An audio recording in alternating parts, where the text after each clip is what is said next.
తనే తీసుకొని తనే డిజైన్ చేసి, సో ఇట్స్ లైక్ తన డిజైన్ తనదే రిపీట్ కాదన్నట్టు. మనం ఇప్పుడు ఒక జ్యువెలరీ షాప్లో ఒక డిజైన్ నచ్చితే ఒక 10-15 డిజైన్లు ఉంటాయి కదా. So every design is very unique అనమాట.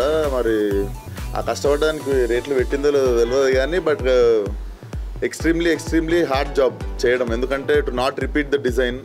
సో మీరు ఇన్స్టాగ్రామ్లో వెబ్సైట్లోకి వెళ్ళి డిజైన్స్ చూస్తే కూడా every design is hand picked అన్నట్టు. అండ్ తనే రాయి తెచ్చి ఆ రాయికి తగ్గట్టు మళ్ళీ డిజైన్ చేసి she made the jewellery and it's everyday luxury.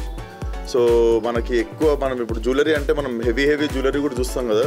But her intention was to give everyday luxury jewellery to everyone.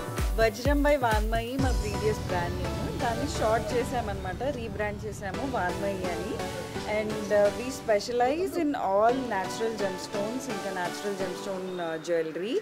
నేను జెమాలజిస్ట్, జిఐఏ ఇంకా జెమ్ఏ నుంచి జెమాలజీ చేశాను, జ్యువెలరీ డిజైనింగ్ చేశాను. And I also worked in a gem testing lab అనమాట.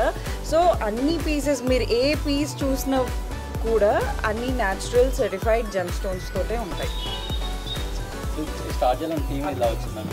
థీమా, so ఇంట్లో మా నాన్న he's a gemmologist. ఇంట్లో ఫుల్ జెమ్ స్టోన్స్ కనిపిస్తుండే. అవి చూసి ఇన్స్పైర్ అయ్యి జెమాలజీ చదువుకోవడం స్టార్ట్ చేశాను.